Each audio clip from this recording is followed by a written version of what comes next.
And people who call me a foreigner, I just think it just takes away everything that I have built in this city, everything that I've done and I've contributed. 你好，我叫 James， 我係綠色時刻嘅 director。我希望你哋一齊支持環保啦。How long have you lived in Hong Kong? 6 years. Okay, so you guys are very familiar with like what it's like in Hong Kong. There's rubbish everywhere. We're going to Ma Wan because there are a couple of small beaches there that don't usually get taken care of by the government. Oh, it's wet. People leave so much stuff. It could just be that because people think, well, there are cleaners, someone will pick it up for me. Like, why would I expect someone who gets paid, say, 7,000, 8,000 Hong Kong dollars a month to do back-breaking work, especially when they employ elderly people mostly? Like, imagine sending elderly people in here to get all this rubbish. Actually, there's a lot here. Inside this little gap, here, this tiny little gap, it's just full of rubbish. Plastic, polystyrene, and it just keeps going. It's just very sad because, like, this can be easily avoided, you know? We've been running beach cleanups now since the middle of 2018. We try to do on average around 6 to 7 at least every year.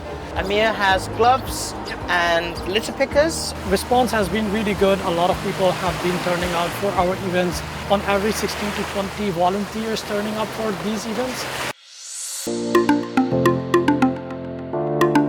虽然很热，虽然我也很不喜欢热，但是呢，我觉得把沙滩清干净之后呢，心里就会很开心，比看完Netflix还开心。These are the parks where people want to visit, especially in summertime, to relax and enjoy. But of course, with all these trash around us, it's better to help clean up as well. And for me, like, I want to contribute to that part of society. There are some Westerners who move to Hong Kong 20 years, 30 years, they don't speak any Cantonese, they don't go to Chinese restaurants, they don't use chopsticks, they don't integrate with the local community. Like, they just stay in their bubble. And or you know, go to Lan Kwai Fong and get really drunk. But we're not all like that. I've lived in Hong Kong for about 7.5 years now. I came here to teach drama, and then I switched from job to job, mostly education, but I didn't really want. I actually went back to the UK for a couple of months to see how I would feel in the UK, but I kind of missed Hong Kong. My whole working life has been in Asia. I call this city my home. I say I am a Hong Konger. This is the place I live in, and I am proud to be a Hong Konger.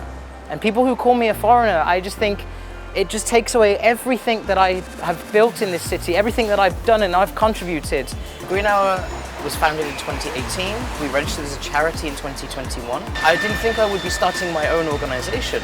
I saw what other groups were doing, and I felt that perhaps we could do it a little bit better. I'm not questioning their motives, but it's just, I think that there was not enough emphasis on education. The concept of Green Hour has two meanings. One is that time is running out and that we have to take action now. And the other is about making small actions. We don't want to just target the expat or the international community. We don't just want to target the Hong Kong Chinese community. We want to make sure everybody is joining. I never expected it to grow to the scale that it has. We have weekly events where we collect surplus food, and it's at a point now where I think we've collected around 60,000 items of bread and cakes, and we redistribute it to those in need, the homeless, the street cleaners, at-risk elderly, and other groups. Well, we think it's important because food waste is a really big problem, not just in Hong Kong but around the world. So in Hong Kong alone, in one day, there's roughly 3,600 tons of food waste being produced, which is about 3.6 million kilograms in one day. We want to do what we can to change it, not just through the activity itself, but also by getting people from the community to join and get an understanding of what they can do at home. How can we make a difference to reduce our food waste? We also go plogging, which is kind of a mixture of like running in an urban area and picking up rubbish. So in total, beach cleanups and all the other events, we're looking at about 200 plus events over the 4.5 years. we always make sure people keep coming and make sure that people feel that they're comfortable and they're having fun. And actually, I'd say most of our volunteers join a second time. 我在海滩上要开始捡的时候，我立刻捡到20块，我就跟他说 ，This is why I come to beach clean up， 还可以捡到钱。We do have plans to try to incorporate more sort of like multilingual materials into things for those who might not really be comfortable with English or Chinese in Hong Kong. Just because you are not from this city, not from this geographical area, you can still be a Hong Konger. I do see a bright future for Green Hour and for Hong Kong as well as a whole to create a sustainable environment. My dream is to open a community centre within the next year or two. I didn't want to just leave and it to just fall apart because we're a very small team. I firmly believe that Green Hour can be, a really big organisation in Hong Kong and we can make big differences. It's just going to take a little bit of time. So, and we need more support as well. Donations are really important to us. I always hate to ask for donations because I know it's one thing that people feel uncomfortable talking about. Without funds, we really can't grow as an organisation. 支持我哋，支持環保，支持香港。